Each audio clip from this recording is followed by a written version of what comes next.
ఏంటి క్యాప్ పెట్టుకుందాం అనుకుంటున్నారా? సో నిన్న ఒక టాస్క్ వచ్చింది కదా నాకు. సో ఆ టాస్క్ ఏంటి అంటే టాంబాయ్ లెవెల్ అని నాకున్న దాంట్లో నేను రెడీ అయ్యాను. అది ఫోటో అయితే పెడతాను, ఇక్కడ ఫోటో దిగాను. సో అట్లయితే రెడీ అయ్యి వెళ్ళాను.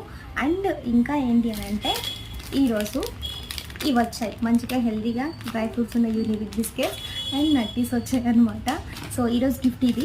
అండ్ ఇంకా నా ఫ్రెండ్స్కి వచ్చిన టాస్క్లు ఏంటి అని చెప్పాలనుకుంటున్నా. ఏంటి అని అంటే డ్యాన్స్ చేయమని చెప్పి వచ్చింది, ఒకరిని ప్రైజ్ చేయమని చెప్పి వచ్చింది, కొంతమంది పాట పాడారు. అండ్ ఒక సెంటెన్స్ ఇచ్చేసి డిఫరెంట్ లాంగ్వేజెస్లో చెప్పమని చెప్పి, అండ్ పెద్ద పెద్ద డైలాగులు చెప్పమని చెప్పి వచ్చింది. ఇంకా ప్రాంక్ కాల్స్ ప్రపోజ్ చేయమని చెప్పి ఊహించుకొని చేసిన వాళ్ళు కూడా ఉన్నారు. ఇలాంటి డిఫరెంట్ టాస్క్లు అయితే చేయొచ్చు. సో నెక్స్ట్ వీడియోస్ కోసం వెయిట్ చేయండి. ఈ లోపల పాత వీడియోస్ చూడకపోతే చూడండి. అంతే, stay tuned guys, bye bye.